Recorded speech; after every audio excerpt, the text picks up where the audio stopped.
Arab Army achieves new victories in fighting terrorism in Homs and Deir ez-Zor.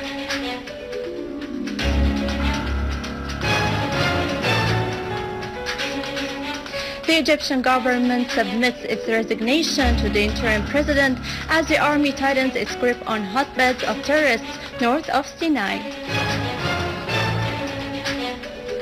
Venezuelan president prepares to launch a national dialogue for peace to contain violence.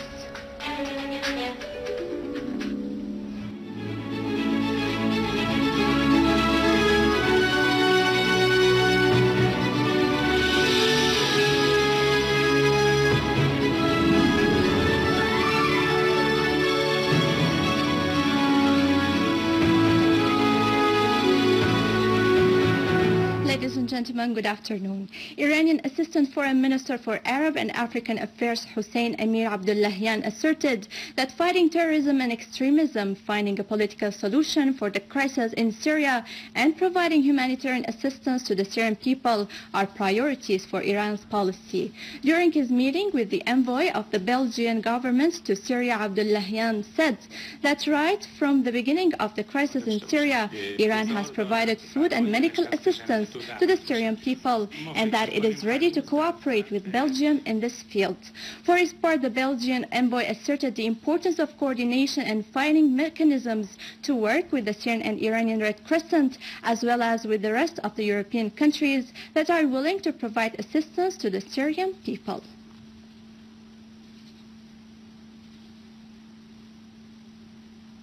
Russian President Vladimir Putin said that the Winter Olympic Games in Sochi proved the durability of the traditional national sports and demonstrated that Russia is a modern and culturally varied country. In statements during the ceremony for honoring the Russian Olympics team, Putin said that the aim of Sochi Olympics was not only presenting modern sports facilities and infrastructure, but also showing the distinguished national sports which carry the banner of the tradition.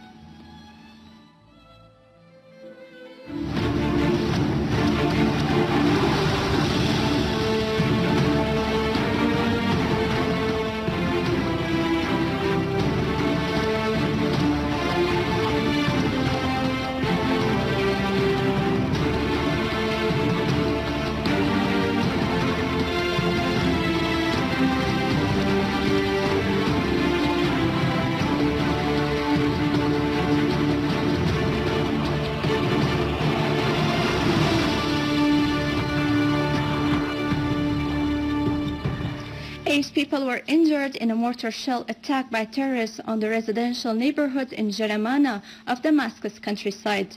Police said that 7 mortar shells were fired by terrorists on the neighborhood of Al-Jam'iyat and Al-Baladiya, as well as on Al-Suyuf Square, the main square and the street of schools, injuring 8 citizens and inflicting material damage in the school of Martyr Zahi al-Samin and a number of houses. In Aleppo, Syrian Arab Army eliminated the terrorist hideouts in Al-Castillo, Al-Sukkari, the vicinity of Al-Zarzour Hospital, the Old City, and Bustan al-Qasr. Syrian Arab Army units also killed a number of terrorists in the villages and towns of Hritan, Hayyan, Rasm al-Aboud, Jdedat Queres, and the vicinity of the central prison, destroying a store of ammunition used by the armed terrorist groups in Daret Azza. Syrian Arab Army units also destroyed vehicles loaded with weapons and ammunition in the industrial city and the villages of Abtin. Meanwhile, Syrian Arab Army fended off a terrorist attack on the citizens of Khan Touman town, killing many terrorists. Syrian Arab Army pounded terrorist gatherings in the factories of Al-Sheikh Said, destroying their anti-rocket and various kinds of weapons and ammunition. In Hama countryside, the Syrian Arab Army units targeted terrorist gatherings in Morek town, eliminating dozens of them, injuring others and destroying their weapons and ammunition. Moreover, the Syrian Arab Army units targeted the terrorist gatherings in villages of Al-Dar al-Kubra and Al-Khalidiyya in the northern countryside of the governorate. The Syrian Arab Army units also secured the basic needs of the villages that the armed terrorist groups controlled, like Al-Rastan and Talbisa.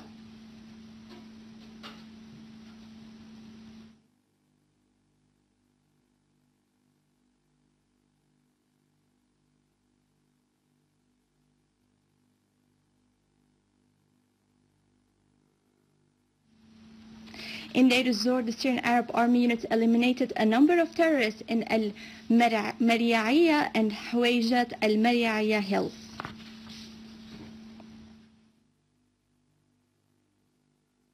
France 24 website revealed that the so-called Syrian Abu Khalid, who is a leader of al-Qaeda, was killed in a suicide attack carried out by a member of the so-called State of Islam in Iraq and the Levant. The attack took place in the hideout of the terrorist group Ahrar al-Sham in the neighborhood of al-Halak in Aleppo. He had very close ties with al-Qaeda's former leader Osama bin Laden and also with the current leader al-Zawahiri, who gave him the directives to carry out the task of arbitration between the ISIS and al-Nusra in order to stop the fighting between them.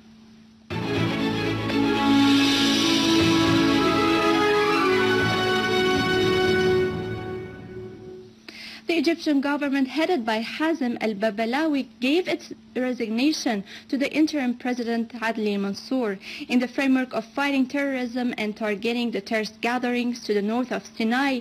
The Egyptian army eliminated 14 terrorists and arrested 23 others.